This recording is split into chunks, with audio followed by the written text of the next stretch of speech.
Hey everyone, sama gaay maa leen nuyu seen sant. Aujourd'hui dañu wax ci GTA San Andreas Remastered mooy GTA gën a rafet. Léegi il faut ñu application bu tudd Z-Archiver pour télécharger il faut ngeen am APK à data bi CPG render. Léegi nag dañuy dem xool APK bi à data bi. Léegi dafa am ay version ci am na Aderno Mali façon yëpp am na ci téléphone. Léegi dañuy dem ci application bi bu tudd CPIZ mooy wan ni sa téléphone ban marque la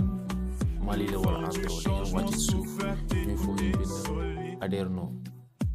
TM50S leen application boobu ngeen essayer trouver léegi da ngeen télécharge sa version comme par exemple data Aderno ngay télécharge léegi nag boo téléchargé ba pare ngeen def extraire boo defee extraire dugg place stockage dem endroit dem data après nga déposer nga bàyyi extraction boobu yàgg.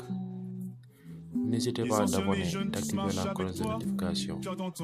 mooy abonner nga activer notification pour que les vidéos bu dugg ci chaîne bi yoo koy njëkk a jot. léegi nag dañuy xaar extraction léegi extraction bi dina xaar tuuti parce que dina xaw a yàgg parce que dañuy jël ay côté 1 giga 2 giga côté yooyu noonu. pour que nga télécharger APK à data bi le lien mu ci barre de description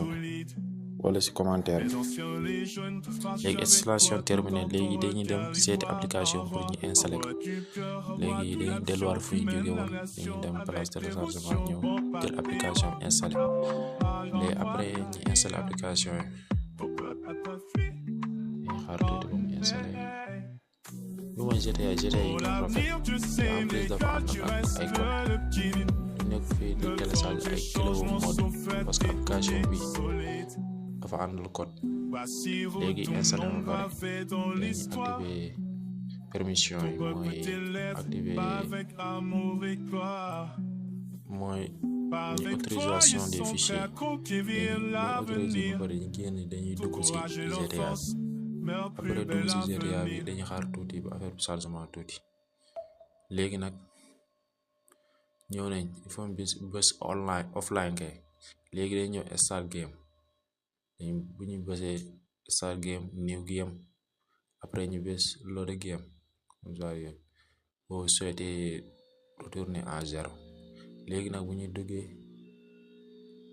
ñu def téléchargement léegi dugg nañ ñi gis ngeen GTA bi nu mu rafete nga xool oto yi naas yi léegi dañuy daw xool essai GTA bi gis nga wala leen code boo leen bëggee code bi da ngeen jël seen ñaari baaraam après ngeen taf ko seen écran après ngeen wàccee ko ci suuf après ngeen soog code bi soog a génn bi code flying mooy code buy nit buy naaw comme ça yooyu léegi nag dañuy seet beneen code véhicule pound léegi by seat this plane bird Andromeda mooy code avion yi rek comme ça ne mooy n'hésitez pas d'abonner am na yeneen jeux yu ñëw durant période Ramadan doo leen wét billaay